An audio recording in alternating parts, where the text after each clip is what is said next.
Hello friends, आप सभी का स्वागत है हमारे YouTube चैनल ईज एडू पर। फ्रेंड्स, जहां हम आपके लिए लेकर आ रहे हैं बीपीएससी द्वारा आयोजित होने वाली प्रधान शिक्षक भर्ती परीक्षा में आने वाले इम्पॉर्टेंट प्रश्न। जैसा कि आप सभी जानते हैं फ्रेंड्स कि बीपीएससी ने अपना सिलेबस बदल दिया है।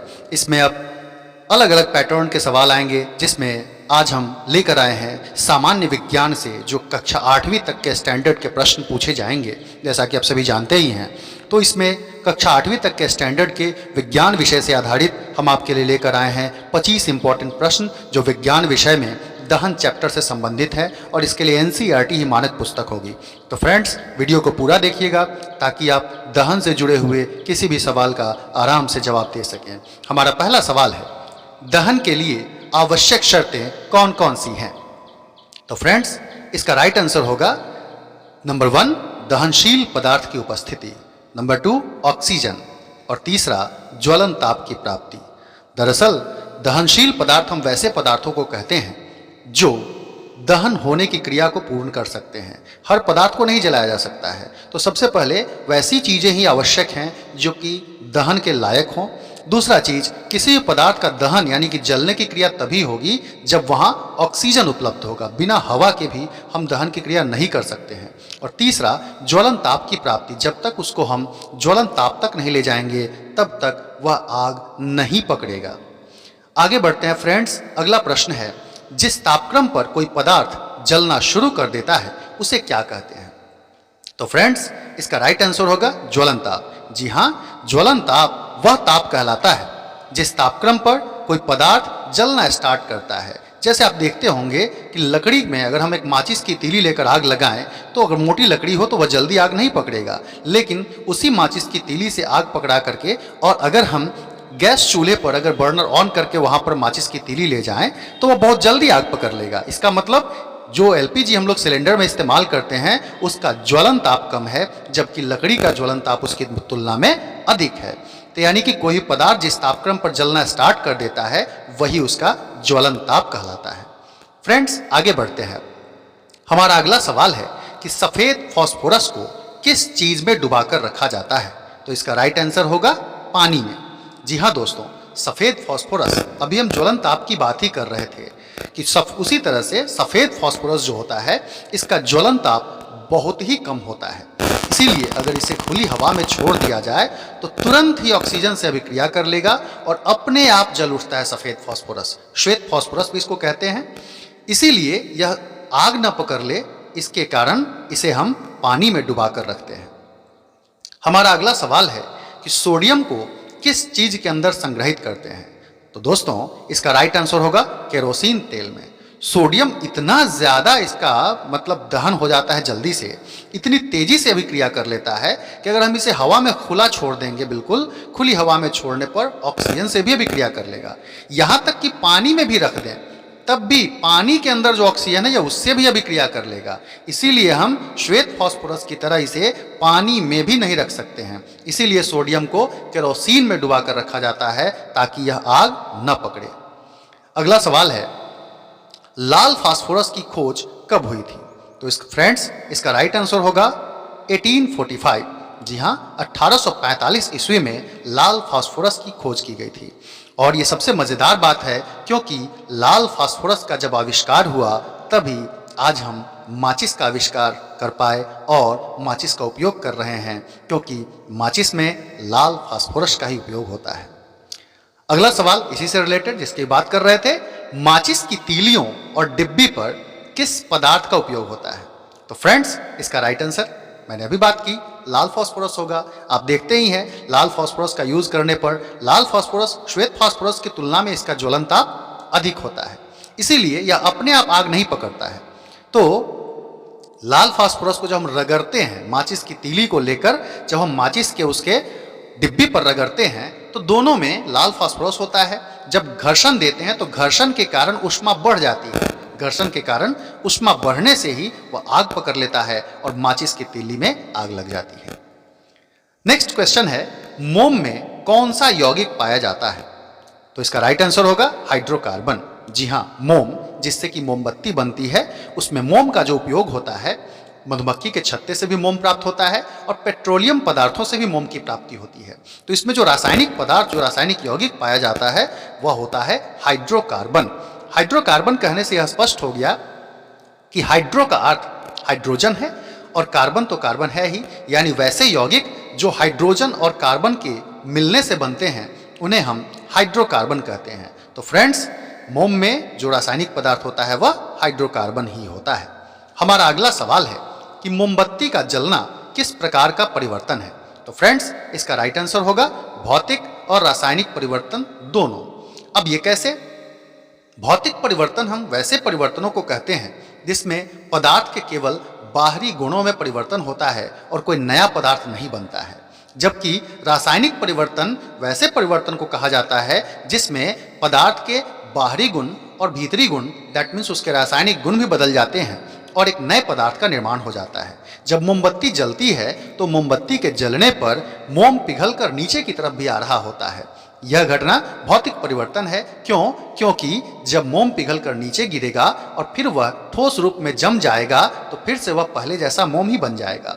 लेकिन जो मोम वाष्पित हो गया, ऑक्सीजन की क्रिया में जिसका दहन हो गया, उस मोम से आप फिर वापस मोम नहीं बना सकते हैं, अतः वह रासायनिक परिवर्तन है। इसीलिए मोम का जलना भौतिक और रासायनिक दोनों परिवर्तन की कैटेगरी में आता है मोमबत्ती का।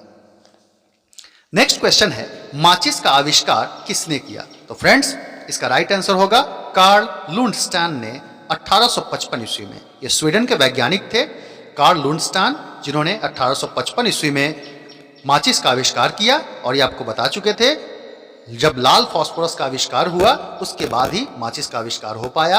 हालांकि उससे पहले भी प्रयास किए गए थे, श्वेत फास्फोरस के द्वारा माचिस बनाने का पहले प्रयास किया गया था, लेकिन आप जान रहे हैं कि श्वेत फास्फोरस कितनी तेजी से आग पकड़ लेता है खुली हवा में, अतः इस माचिस का उपयोग करना सही नहीं था, दुर्घटना हो सकती थी। इसीलिए बाद में लाल फास्फोरस की खोज होने पर माचिस का भी निर्माण किया गया। नेक्स्ट क्वेश्चन है, अग्निशामक में किन पदार्थों का उपयोग होता है? इसका राइट आंसर होगा एसिड और सोडियम बाइकार्बोनेट। जी हाँ दोस्तों, एसिड जिसे हम अम्ल भी कहते हैं, अम्ल और सोडियम बाइकार्बोनेट, इन दोनों को उपयोग किया जाता है अग्निशामक में। अग्निशामक वह यंत्र है जिसके द्वारा हम आग बुझाते हैं। अब आग कैसे बुझती है इससे? क्योंकि इसमें यूज होता है एसिड और सोडियम बाइकार्बोनेट। जब आग बुझानी होती है तो उस केस में एसिड और सोडियम बाइकार्बोनेट आपस में विक्रिया करते हैं, जिससे कार्बन डाइऑक्साइड गैस निकलती है। अब यही कार्बन डाइऑक्साइड गैस, चूंकि आग का यह जैसे ऑक्सीजन पोषक पदार्थ है, उसी तरह से कार्बन डाइऑक्साइड आग बुझाने के लिए उपयोग किया जाता है। हमारा अगला प्रश्न है, ज्वाला का बाहरी भाग किस रंग का होता है? तो इसका राइट आंसर होगा नीले रंग का। ज्वाला कहने का मतलब जिस क्षेत्र में दहन की क्रिया हो रही होती है, तो जलती हुई गैसों का जो क्षेत्र होता है उसे ही हम ज्वाला कहते हैं। जैसे आप मोमबत्ती को जलाते हैं तो जब बत्ती के पास आप देखेंगे तो एक घेरे में जो है उसका प्रकाश निकलता रहता है, यानी कुछ दूर तक बत्ती के चारों तरफ गोल घेरे में प्रकाश निकलता है। तो यह जो जिस एरिया में वह दहन हो रहा है वही ज्वाला कहलाता है। और ज्वाला का सबसे बाहरी भाग जो होता है, जो अदीप्त होता है, जो हमें दिखता नहीं है, लेकिन उसका रंग कैसा होता है? नीले रंग का, क्योंकि वहां पूर्ण रूप से ऑक्सीजन की उपस्थिति में पूर्ण दहन हो रहा होता है। हमारा अगला सवाल है, ज्वाला का मध्य भाग कैसा होता है? इसका राइट आंसर होगा पीला और चमकीला। दरअसल यहाँ एक बात यह भी ध्यान में रखनी है कि ज्वाला के अंदर 3 भाग होते हैं। ज्वाला का बाहरी भाग, मध्य भाग और आंतरिक क्षेत्र भी होता है।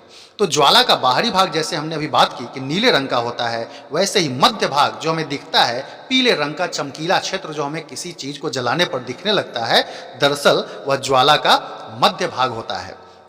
सबसे गर्म क्षेत्र जो है ज्वाला का बाहरी भाग हुई होगा, क्योंकि वहां पर पूर्ण दहन हो रहा होता है। उसकी तुलना में कम गर्म, कम उष्मा मध्य भाग में होती है। हमारा अगला प्रश्न है, ज्वाला का आंतरिक क्षेत्र किस प्रकार का होता है?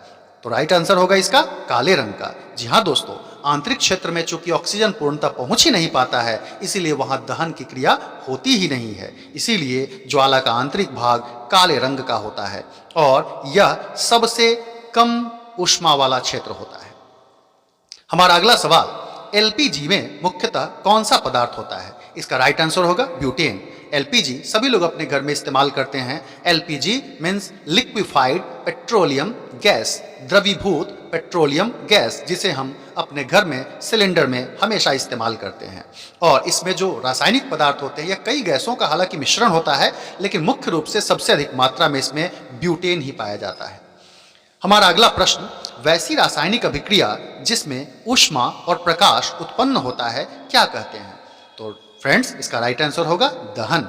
जी हाँ, जब हम किसी चीज को जलाते हैं तो जलाने की क्रिया में आखिर होता क्या है कि दरअसल वह पदार्थ ऑक्सीजन से संपर्क कर लेता है। ऑक्सीजन से संपर्क करने के कारण ही उसमें ऊष्मा और प्रकाश उत्पन्न होता है, और जलने की क्रिया को ही हम दहन के नाम से जानते हैं। हमारा नेक्स्ट क्वेश्चन है, किसी भी ईंधन के 1 किलोग्राम के दहन से जो ऊष्मा मुक्त होती है क्या कहलाती है? तो फ्रेंड्स, इसका राइट आंसर होगा ऊष्मीय मान। जी हाँ, हर ईंधन का ऊष्मीय मान अलग अलग होता है। ईंधन समझ ही रहे हैं, जिस चीज को हम जला करके अपने ऊर्जा की पूर्ति करते हैं। लकड़ी को आप जलाते हैं, कोयले को जलाते हैं, गैस को जलाते हैं, तो ये सारे हमारे ईंधन हो गए। और किसी भी ईंधन का 1 किलोग्राम, अगर 1 किलोग्राम का दहन कराया जाए तो उससे जितनी भी ऊष्मा निकलेगी वही उसका ऊष्मीय मान कहलाएगा। नेक्स्ट क्वेश्चन, श्वसन किस प्रकार का दहन है? तो दहन को भी अलग अलग कैटेगरी में डिवाइड किया गया है, और श्वसन मंद दहन की कैटेगरी में आता है। क्यों? क्योंकि श्वसन में हम करते क्या है, वातावरण से ऑक्सीजन ग्रहण करते हैं, तो ऑक्सीजन के संपर्क में आते हैं। यह ऑक्सीजन हमारे शरीर में जाता है और भोजन के अणुओं को महीन कणों में तोड़ता है। इस प्रक्रिया में भी ऊष्मा निकलती है, लेकिन बहुत ही कम मात्रा में और धीरे धीरे मुक्त होती है, इसीलिए यह दहन के अंतर्गत मंद दहन का एक प्रकार हुआ। अगला सवाल, फास्फोरस का जलना किस प्रकार के दहन के अंतर्गत आता है? तो फ्रेंड्स, इसका राइट आंसर होगा स्वतः दहन। जी हाँ दोस्तों, फास्फोरस, जैसा मैंने पहले ही बात की कि फास्फोरस यानी श्वेत फास्फोरस का यहाँ जिक्र है। श्वेत फास्फोरस जब हम वायु में खुला छोड़ देते हैं तो अपने आप दहन उसका हो जाता है, और इसीलिए उसको हम स्वतः दहन कहेंगे। जो दहन अपने आप हो जाए उसे हम स्वतः दहन कहेंगे। श्वेत फास्फोरस का जलना हो, सोडियम का जलना हो, यह सब स्वतः दहन के अंतर्गत आता है, जो कमरे के तापमान पर भी आग पकड़ लेता है। हमारा अगला सवाल है, बम का फटना किस प्रकार का दहन होता है? तो फ्रेंड्स, दहन जो होते हैं मुख्यतः 4 प्रकार के होते हैं। हमने देखा मंद दहन, उसी तरह से स्वतः दहन होता है, एक तीव्र दहन भी होता है जो रैपिड कंबसन जिसको बोलते हैं, बहुत जल्दी आग पकड़ लिया, जैसे कि हम एलपीजी में हम माचिस की तीली लेकर जाते हैं वो तुरंत आग पकड़ लेता है, तो वह है एक तीव्र दहन का उदाहरण। लेकिन बम का फटना, इसमें ऊष्मा तो निकलती ही है, प्रकाश निकलता ही है, लेकिन इसके साथ साथ तेज आवाज भी उत्पन्न होती है। और दहन की वैसी प्रक्रिया जिसमें आवाज के साथ ऊष्मा और प्रकाश निकलता है वह विस्फोट दहन कहलाता है। तो 4 प्रकार के दहन का हमने एग्जाम्पल्स के जरिए आपको समझाने की कोशिश की है। अगला सवाल, पर्याप्त ऑक्सीजन मिलने पर ज्वाला का रंग कैसा होता है? तो इसका राइट आंसर होगा नीला। जैसा मैंने ज्वाला के क्षेत्र में बताया है कि ज्वाला का सबसे बाहरी क्षेत्र जहां पर पूरी भरपूर मात्रा में उसको ऑक्सीजन मिलता है, उस क्षेत्र का रंग नीला ही होता है। इसीलिए जब आप गैस को जलाते हैं तो बर्नर से जब गैस निकलती है उसमें होल्स बने होते हैं, छिद्र बने होते हैं बर्नर में, तो उससे उसको भरपूर ऑक्सीजन मिलता है, इसीलिए वहां ज्वाला का रंग नीला हो जाता है। नेक्स्ट क्वेश्चन है, अपर्याप्त ऑक्सीजन में ज्वाला किस रंग का होता है? तो इसका राइट आंसर होगा पीला। जी हाँ दोस्तों, अपर्याप्त ऑक्सीजन मिलने पर ज्वाला का रंग पीला हो जाएगा। जैसे कि अगर हम लैंप में या दिए में अगर हम जलाते हैं किसी बत्ती को लेकर के, तो बत्ती के चारों तरफ वहां पर भरपूर हवा नहीं मिल पाती है, तब वहां पर पीले रंग का प्रकाश निकलता है। नेक्स्ट क्वेश्चन है, जो रासायनिक अभिक्रिया ऊष्मा का अवशोषण करके पूर्ण होती है क्या कहलाती है? तो फ्रेंड्स, इसका राइट आंसर होगा ऊष्माशोषी अभिक्रिया। जी हाँ, बहुत सारी ऐसी भी क्रियाएं होती हैं जो ऊष्मा का अवशोषण करने पर, मतलब जब तक उसको हम गर्म नहीं करेंगे तब तक वह अभिक्रिया ही नहीं होगी। तो ऐसी अभिक्रियाओं को ऊष्माशोषी अभिक्रिया कहा जाता है। जैसे नाइट्रोजन को ऑक्सीजन की उपस्थिति में अगर अभिक्रिया कराना है, नाइट्रोजन ऑक्साइड बनाना है, तो पहले उसे गर्म करना होगा, ऊष्मा ग्रहण करके ही वह अभिक्रिया होगी। हमारा अगला सवाल, जिस रासायनिक अभिक्रिया में ऊष्मा मुक्त होती है क्या कहलाती है? तो फ्रेंड्स, इसका राइट आंसर होगा ऊष्माक्षेपी अभिक्रिया। जी हाँ, ऊष्माक्षेपी अभिक्रिया में ऊष्मा मुक्त होती है, जबकि ऊष्माशोषी अभिक्रिया में ऊष्मा का अवशोषण करके अभिक्रिया घटित होती है। हमारा अगला सवाल है, ऊष्मीय मान की इकाई क्या होती है? तो इसका राइट आंसर होगा किलो जूल प्रति किलोग्राम। ऊष्मीयमान मैंने अभी थोड़ी देर पहले ही बताया था कि 1 किलोग्राम ईंधन के जलने पर जितनी ऊष्मा मुक्त होती है वो ऊष्मीयमान होता है, और इसको जिस मात्रक के साथ हम व्यक्त करेंगे वह किलो जूल प्रति किलोग्राम होगा। हमारा नेक्स्ट क्वेश्चन है कि कार्बन डाइऑक्साइड गैस को चूने के पानी में प्रवाहित करने पर चूने के पानी का रंग कैसा हो जाएगा? तो फ्रेंड्स, इसका राइट आंसर होगा दूधिया। जी हाँ, चूने का पानी यानी कि चूने को पानी में डालकर उसका जो पानी बन गया, कहने का मतलब उसमें कार्बन डाइऑक्साइड गैस अगर प्रवाहित कर दें। अब कार्बन डाइऑक्साइड प्रवाहित करने के लिए आप एक्सपेरिमेंट भी कर सकते हैं। हम जो सांस छोड़ते हैं उसमें भी कार्बन डाइऑक्साइड गैस की मात्रा अधिक होती है, तो अगर आप उसमें किसी पाइप से अगर आप मुंह से सांस छोड़ दें तो ऐसे केस में थोड़ी देर सांस छोड़ने पर आप देखेंगे कि चूने के पानी का रंग दूधिया हो जाएगा। तो फ्रेंड्स, आपको हमारा वीडियो कैसा लगा कमेंट बॉक्स में ज़रूर बताइएगा, और हमारे वीडियो को लाइक कीजिएगा, शेयर कीजिएगा, चैनल को सब्सक्राइब कीजिएगा।